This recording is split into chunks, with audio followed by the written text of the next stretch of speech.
Beleza, galera? Meus alunos do sexto ano, fica presente aqui nessa live se você também faz parte do sexto ano do Ensino Fundamental 2 e está de recuperação. Fica nessa live que eu tenho certeza que os assuntos que nós vamos abordar hoje vai cair na sua prova. Então se liga, galera. Primeiramente, química com Q maiúsculo. O que significa a química com Q maiúsculo? Galera, química com Q maiúsculo nada mais é do que uma ciência. E como ciência, você vai ter todas as bases do método científico, desde a teoria, a hipótese e a experimentação, através das leis, tá legal, do fenômeno. Então, química nada mais é do que uma ciência que vai estudar as transformações, reações e principalmente a matéria. Lembra que matéria é tudo aquilo que ocupa lugar no espaço e tem massa. Ou seja, eu sou uma matéria, você é uma matéria, essa caneta é uma matéria, essa câmera e todo esse quadro aqui é uma matéria, pois tudo ocupa lugar no espaço, ou seja, um dado volume e tem uma quantidade de matéria, que é a massa. Então, galera, o que é a química com Q minúsculo? É tudo aquilo que nós vemos no cotidiano, entre ações simples e principalmente entre duas pessoas. Então já a química com Q minúsculo, que faz parte do cotidiano, que não é a química ciência, está presente nas ações simples e diárias, como cozinhar, respirar, oxidar o ferro, dissolver o açúcar, queimar combustível ou ter uma afinidade. Vai rolar uma química entre duas pessoas. Então, enquanto a química com Q maiúsculo se trata de uma ciência das bases do conhecimento científico, a química com Q minúsculo é o fenômeno real acontecendo ao nosso redor. Já a matéria, como o prof falou, é tudo aquilo que possui massa e volume. O que é volume, galera? Ocupa lugar no espaço. Toda matéria é formada por átomos, as menores unidades com características químicas próprias. Nós vimos que o átomo ele tem duas partes fundamentais, que é o núcleo, que está no centro do átomo, que ele é menor, mas tem uma maior massa, e nós temos o quê? Duas partículas ali fundamentais. Temos os prótons, partículas com cargas elétricas positivas, mais os nêutrons, que não têm ou não possuem carga. Já ao redor desse átomo, nós temos a eletrosfera, onde os elétrons que têm carga elétrica negativa estão girando em órbitas. Não é possível precisar o momento e o instante que esse elétron vai estar circulando ao redor ali da eletrosfera em um dado orbital. Nós vimos isso em modelos atômicos. Mas o importante é que você tem que saber que o átomo ele tem uma característica diferente de um outro átomo. A isso nós chamamos o quê?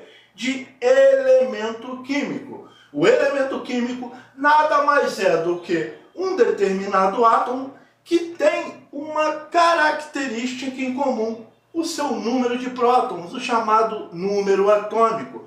Veja que o hidrogênio ele tem o quê? Um próton, por isso ele tem um número atômico igual a 1. Já o lítio ele tem o quê? Um número atômico igual a 3. Qual a diferença do hidrogênio e do lítio? O número de prótons. Então, elemento químico é um dado átomo ou grupo de átomos que vão ter uma característica em comum, a identidade, que é o número de prótons, que nós sabemos que está o quê? Aqui no núcleo do átomo. Beleza? Quando a matéria passa por mudanças, tá? Essas transformações, toda transformação é mudança. Veja bem o Hulk. Ele é o Bruce Banner, ou no meu tempo, Robert Bruce Banner. Então, ele está ali um cientista de óculos franzino, mas quando se irrita, ele se transforma o quê? Em Hulk. Ele o quê? Muda a sua forma. Ele ganha poder, aumenta a sua massa e o seu tamanho. Ou seja, toda transformação é uma mudança. E as transformações da matéria são de dois tipos: químicas e físicas. Os fenômenos ou transformações físicas não alteram a composição da matéria. O que é isso, prof? Imagina, por exemplo, que eu tenha um dado papel. E nesse papel, galera, eu dobre em vários pedacinhos menores. Ou então eu picoto esse papel em pedaços menores. Mesmo eu alterando a forma dele em pedaços menores, ainda continua sendo papel. Ou então eu pego uma folha de papel e faço desse papel o quê? Uma gaivota, um barquinho, um cisne, um passarinho, uma boca de jacaré. Mas eu alterei a forma, mas continuou sendo a mesma substância, sim. Mesmo eu alterando a forma, esse papel continua sendo papel. Já os fenômenos químicos, eles vão formar novas substâncias. Por exemplo, se eu pego esse mesmo papel e acendo um fósforo, tá legal? Esse papel vai entrar em combustão.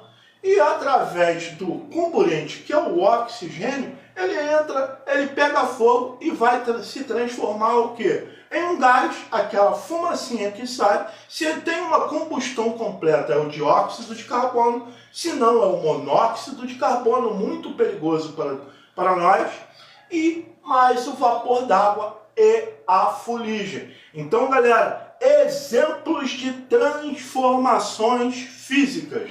Transformações físicas não mudam uma substância em outra, apenas muda a forma e o estado físico. Por exemplo, se eu pego uma água no estado líquido e coloco no congelador, essa água vai passar o quê? Do estado líquido para o estado sólido, ou seja, ela congelou, ela virou gelo, mas não continua sendo água. Eu peguei esse cubo de gelo e coloquei na temperatura ambiente. Como a temperatura ambiente é por volta de 25 graus e a temperatura do congelador menos 0 graus, é claro que esse gelo vai derreter. Então ele vai o quê?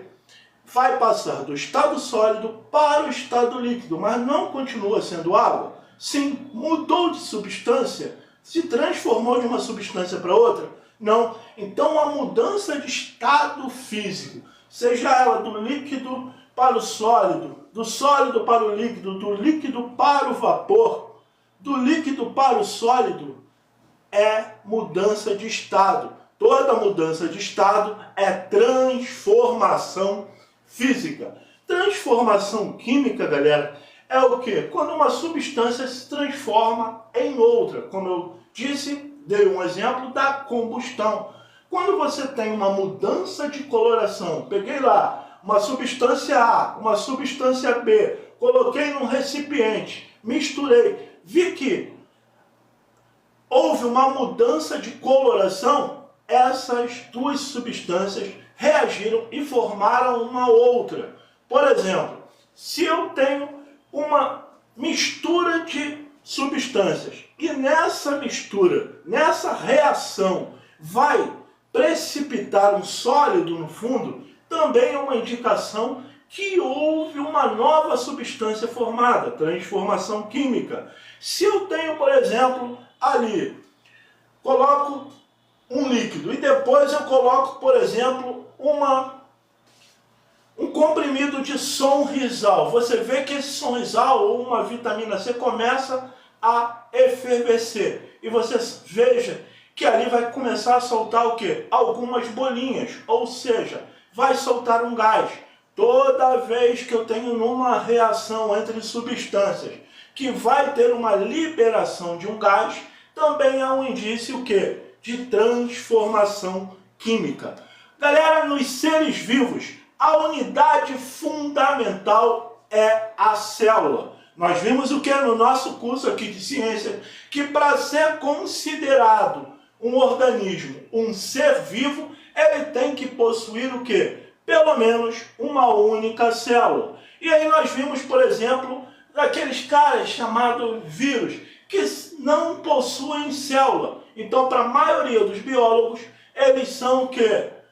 Acelulares, não são considerados seres vivos. Mas nós vimos, principalmente nas questões e no cotidiano da nossa vida, que esses vírus, o quê? Eles são parasitas intracelulares obrigatórios. O vírus aqui, sozinho é como essa caneta. Ele está cristalizado, solidificado, inerte, não faz nada. Mas no momento em que você dá uma abertura para ele e ele entra dentro do seu organismo, ele vai o quê? Replicar o seu material genético. Um parasita, ele sobrevive o quê? Às custas de um hospedeiro. Então ele vai o quê? Ter a sua nutrição, a sua replicação, seja do DNA ou do RNA.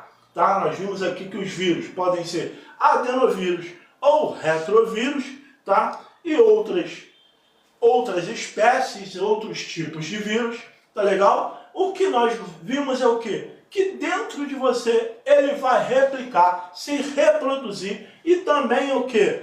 Se adaptar e evoluir, vai sofrer mutação. Tudo isso são características de seres vivos.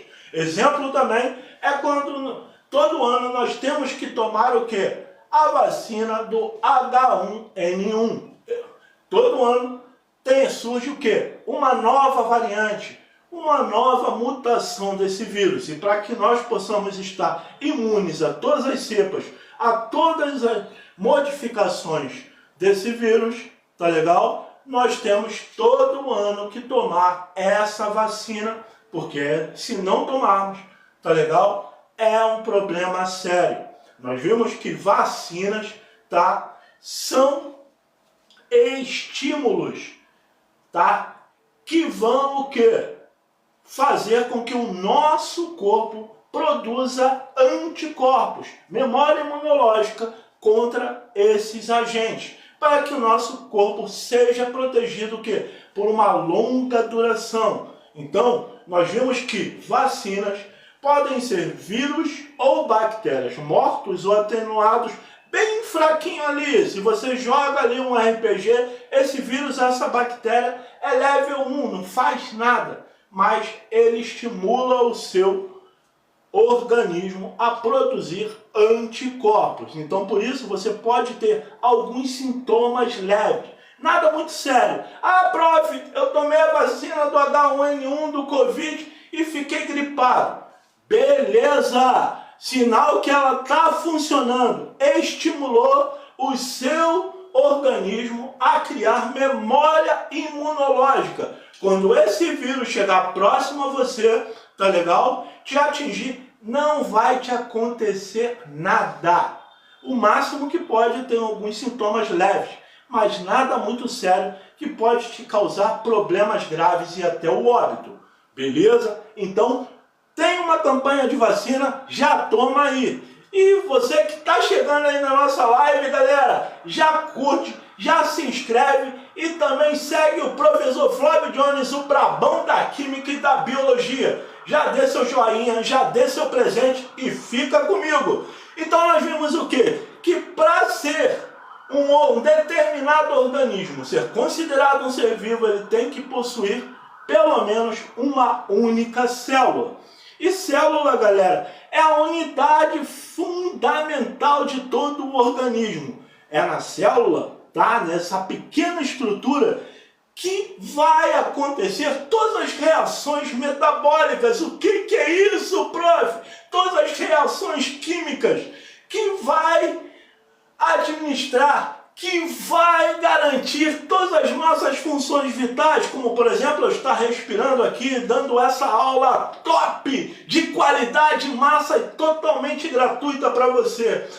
É na célula que você vai começar o quê? A digerir o alimento, a absorver esses nutrientes e também a produzir a sua energia, armazenar essa energia, correr, brincar, pensar, dormir, também o quê?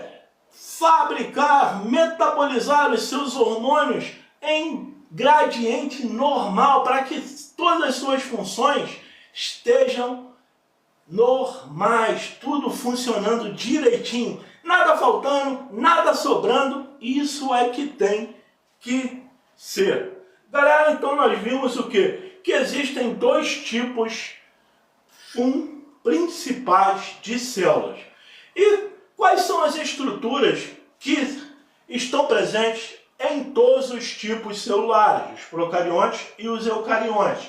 Primeira coisa, galera, a membrana plasmática, depois citoplasma,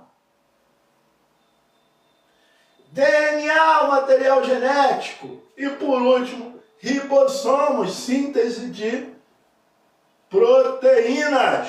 Então, todos os tipos celulares, bactérias, células animais, vegetais, protozoários, fungos, todos têm essas quatro estruturas no seu organismo. Membrana plasmática. Qual é a função da membrana plasmática, galera? Diz aí quem está entrando agora. Membrana plasmática, ela vai o que? Delimitar a célula. O que é isso? Ela vai servir como uma fronteira, o muro da sua casa, que separa o que? A sua família, tudo que tem dentro do muro, do ambiente externo, fora do muro. Então, a membrana plasmática, ela delimita a célula, ela separa o meio intracelular dentro da célula para o meio extracelular fora da célula. E através dessa membrana, ela tem uma função importantíssima que nós vimos: permeabilidade seletiva.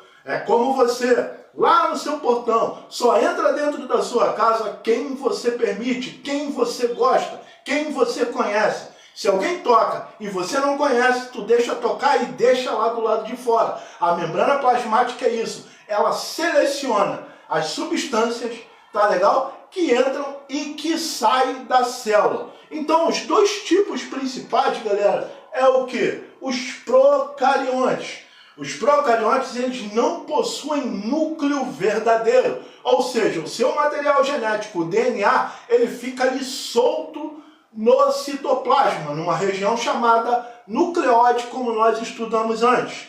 Já os eucariontes possuem um núcleo organizado, que nós chamamos de carioteca antigamente. Hoje nós chamamos de membrana nuclear ou envelope nuclear, em que nós temos uma dupla camada de membranas que protege o quê? O DNA. E nós temos ali no citoplasma corpos membranosos, que nós chamamos de organelas citoplasmáticas, que fazem funções vitais para os organismos dos eucariontes. As células eucariontes, elas são mais especializadas, não são as mais adaptadas. Eu falo isso porque nós encontramos, tá legal, as bactérias em ambientes, tá legal, que os organismos eucariontes não conseguem sobreviver, como por exemplo, no espaço, no vácuo do espaço, lá no abismo do mar, em altas altitudes, tá legal? Em ambientes que tem alta salinidade e também temperaturas elevadas, tá legal? Então, as células procariontes, que são do reino Monera, como as bactérias, elas são menos complexas, mas não menos evoluídas ou menos adaptadas, beleza? Então, entre as células eucariontes, há duas categorias importantes. A célula animal. Essa célula ela não possui parede celular nem cloroplastos, mas tem centríolos e um formato mais flexível. Uma pergunta que pode cair na sua prova é que só as células vegetais é que possuem parede celular? Não. A parede celular dos vegetais é composta o quê? De celulose. Mas eu tenho parede celular nas bactérias, o peptidioglicano, e também lá nos fungos, que é uma parede celular de quitina. Então, não é apenas os vegetais que têm parede celular, mas os vegetais têm parede celular, cloroplastos, são células desenvolvidas que vão fazer o quê? A fotossíntese, que nós vamos falar ainda aqui no nosso curso. Então, as principais diferenças célula animal, ela possui algo que a célula vegetal não possui, que é os centríolos, que são responsáveis pela divisão celular, mitose e meiose. Já a célula vegetal possui 3 estruturas básicas, que a célula animal não possui: parede celular, cloroplastos e vacúolo central. A fotossíntese, galera, é algo importantíssimo que você tem que estar aqui guardado no coração do 6º ano até o 3º ano do ensino médio. A fotossíntese é um processo essencial realizado por plantas, algas e algumas bactérias. Nela, as plantas vão captar a luz solar e que vai ser usado o quê? Para transformar gás carbônico em água em glicose. Essa glicose é o alimento produzido pelas plantas e vai ocorrer também a liberação para a atmosfera do gás oxigênio. Então é fundamental o quê? Que tenha luz. Essa luz vai excitar principalmente o pigmento, que é a clorofila. Os cloroplastos que estarão ali no estômago, ou seja, nas folhas das plantas, vão pegar o quê? O gás carbônico que está presente no ar, e essa água vem sendo captada o quê? Pelas raízes, tá legal? Ali no solo. Então é importantíssimo o quê? Para diminuir o aquecimento global, áreas verdes, mata. Então nós temos que preservar o meio ambiente. Porque, galera, se eu desmato, se eu queimo, se eu extingo a área verde, ou seja, tem uma maior concentração de dióxido de carbono no ar. Esse dióxido de carbono, tá legal? Ele vai ser o quê? Captado, retirado da atmosfera pelos vegetais para realizar a fotossíntese, que é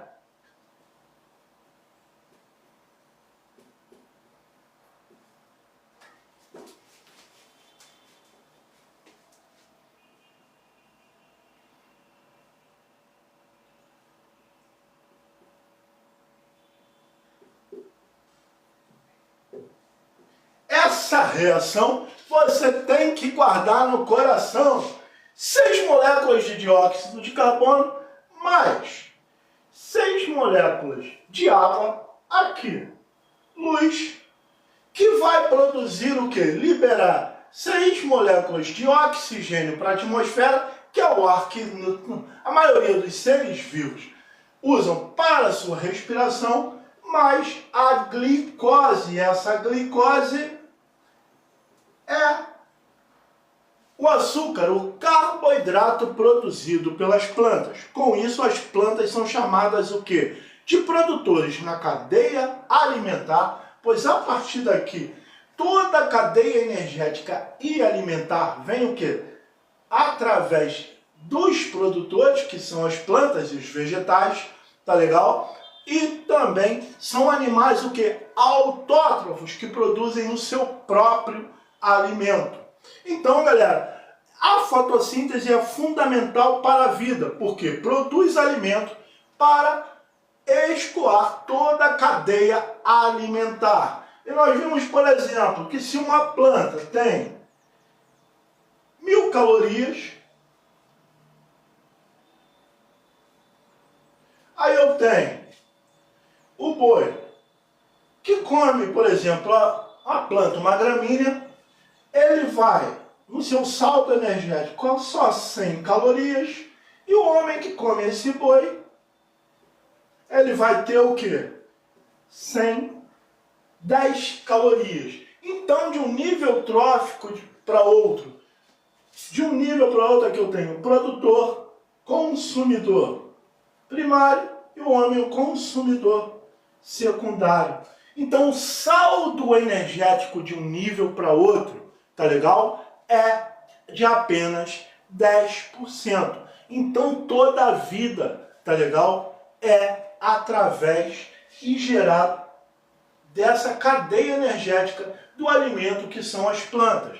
Por exemplo, se o movimento de rotação parar e no nosso hemisfério sul for noite, então à noite, tá legal? Não tem raios solares, não vai ter fotossíntese, não vai ter liberação de gás oxigênio para o ar e nem a produção de energia através dessa fotossíntese. A vida irá acabar. O funcionamento do corpo humano, galera, depende da integração de diversos sistemas.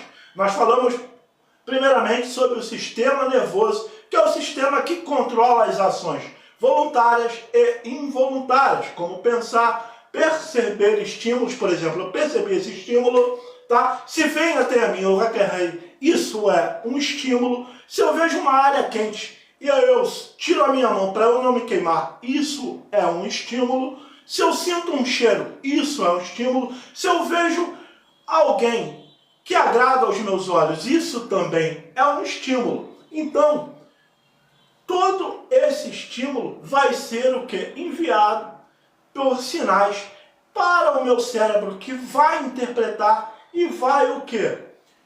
Para a área, por exemplo, se eu sinto um cheiro, e as minhas células olfativas vão, através desse estímulo, sendo liberadas e levadas até o cérebro pelos meus neurônios. Nós vamos falar um pouquinho já sobre isso. O meu cérebro vai interpretar e vai saber, ó, isso é muito bom, esse cheiro, esse aroma é muito bom, tá legal? E também vai guardar esse cheiro.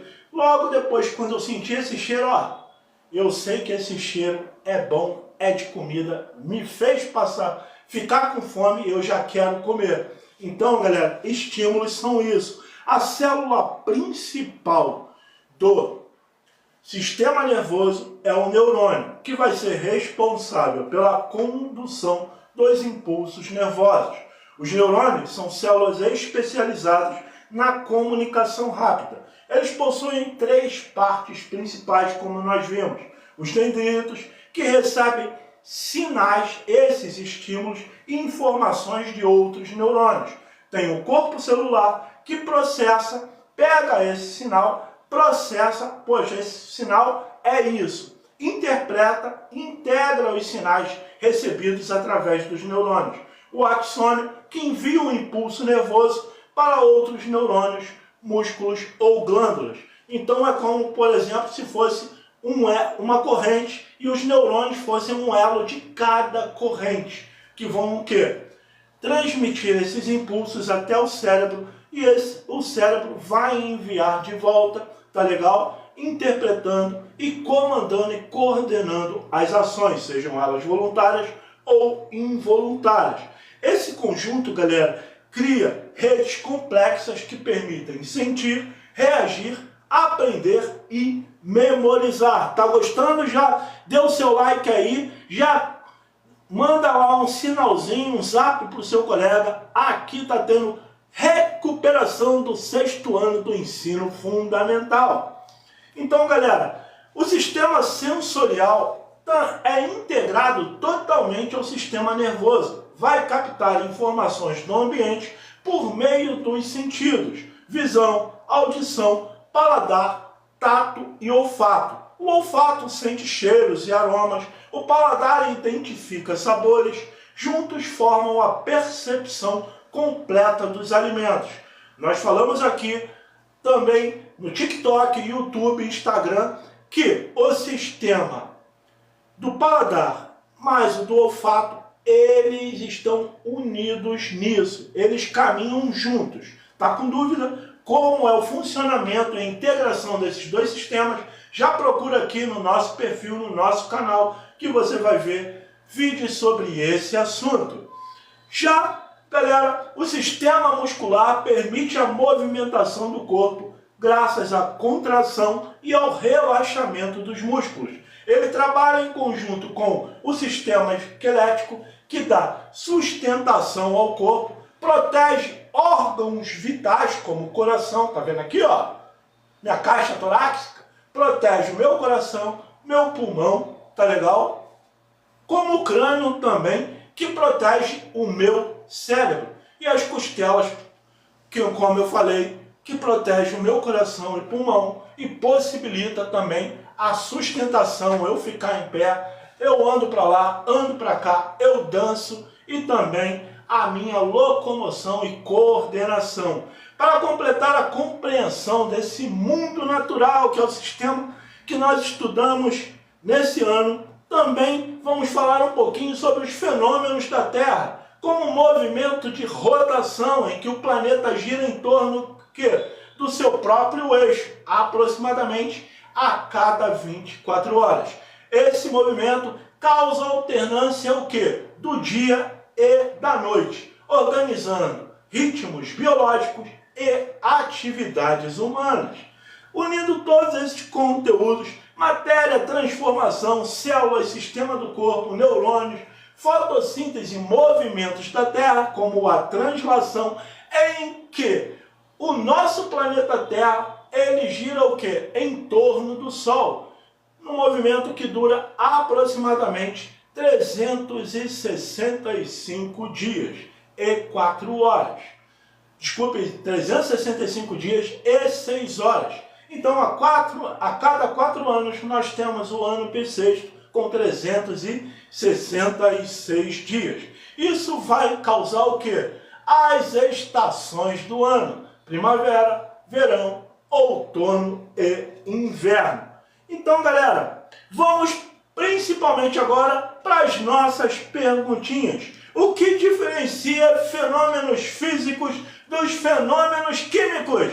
Diz aí, agora coloca aí no chat. Qual a diferença do fenômeno físico para o fenômeno químico? Dole uma, dole duas, dole três.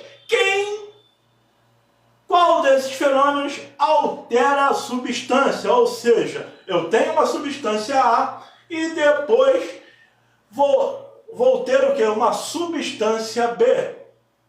Qual? Transformação química. Na transformação ou fenômenos químicos, há a formação de novas substâncias, como a queima do papel, a ferrugem. A diferença fundamental entre as duas transformações, galera, se algo novo é formado, é químico. Se algo permanece a mesma substância, é físico. Então, o fenômeno físico não altera a composição da matéria, apenas sua forma, estado físico ou aparência. Por exemplo, água nos seus estados físicos, líquido, sólido e gasoso. Eu pegar, por exemplo, uma pedra e mudar a aparência, esculpir algo nessa pedra, tá legal? A pedra vai continuar sendo a mesma coisa. Eu só alterei o formato, alterei a aparência dessa pedra. Beleza? O que são neurônios e qual a função de seus principais componentes? Isso é muito importante você saber. O que é um neurônio? Neurônios são células especializadas em receber, transmitir e processar informações no sistema nervoso. Então, ali no neurônio, eu tenho 3 partes fundamentais, que são os dendritos, que recebem estímulos e sinais de outros neurônios, o corpo celular, que integra as informações e mantém o metabolismo da célula, e o axônio, que conduz um impulso nervoso até o outro neurônio ou órgão, como se fosse os elos de uma corrente, onde esses elos, tá legal? Eles estão integrados um ao outro. Cada parte atua de forma complementar para garantir a comunicação nervosa e também a coordenação dos nossos sentidos. Qual a principal diferença entre células procariontes e eucariontes? Galera, as células procariontes, tá legal? Não possuem núcleo verdadeiro, ou seja, o seu material genético, ele não está protegido, não está envolvido por um núcleo, mas está o quê? Solto ali no citoplasma dos procariontes. Como exemplo, as bactérias. Mas principalmente você que é do ensino médio, primeiro ano do ensino médio, do 9º ano. Principalmente, os procariontes, eles não possuem corpos membranosos, ou seja, as organelas citoplasmáticas, como mitocôndrias, retículos, complexo de Golgi e lisossomos. Já as células eucariontes, elas são mais complexas, elas possuem um núcleo organizado, o envelope nuclear, a membrana nuclear, em que eu tenho uma dupla camada de membranas que vão envolver, abrigar e proteger o nosso material genético, que é o DNA, que é responsável por transmitir as nossas características hereditárias. Mas principalmente as células eucariontes têm organelas membranosas. Por exemplo, células animais, células vegetais, fungos e protozoários.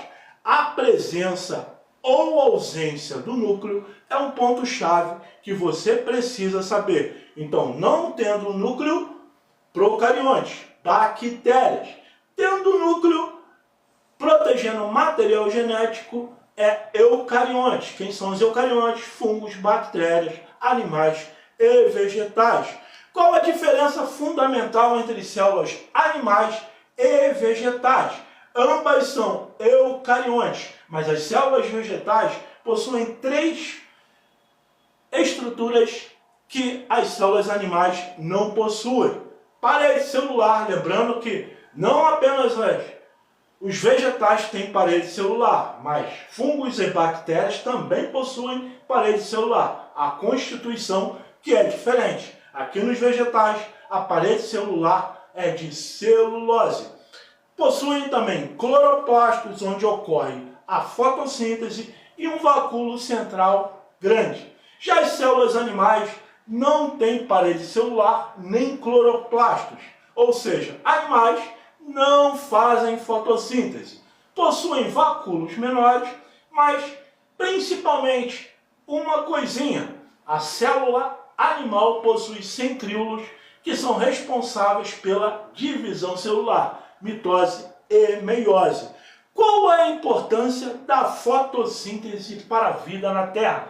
Pergunta importantíssima que pode cair, eu coloco sempre na minha recuperação. A fotossíntese é importante o quê? Porque produz glicose, carboidrato, fonte de energia, não apenas para a planta, mas para toda a cadeia alimentar, para todos os seres vivos. E libera oxigênio, essencial para a respiração, tanto sistêmica quanto celular. A fotossíntese sustenta praticamente todas as cadeias alimentares e mantém o equilíbrio dos gases na atmosfera. Sem fotossíntese, a maior parte da vida desapareceria. Galera, gostou? Já dê seu like, se inscreve aí no canal. Se você quer uma aula especial de biologia, química e ciências para sua recuperação todo dia aqui. Amanhã, 7º e 8º ano, tá legal? Já um curso especial de química básica para o 9º ano e também preparação para SpaceX e colégio naval, também para aprendiz de marinheiro e para vestibulares e Enem. Só aqui com o Brabão da Química e da Biologia, professor Flávio Jones. Uma ótima tarde, tudo de bom com vocês. Não esqueça de compartilhar, se inscrever no nosso canal aqui e mandar todo o nosso conteúdo para todos os seus amigos. Mesmo que você tenha passado direto, aqui é o local em que você vai aprender ciência, química, biologia e também no próximo ano, física, ensino fundamental e médio aqui para você. Tchau, galera, tudo de bom para vocês!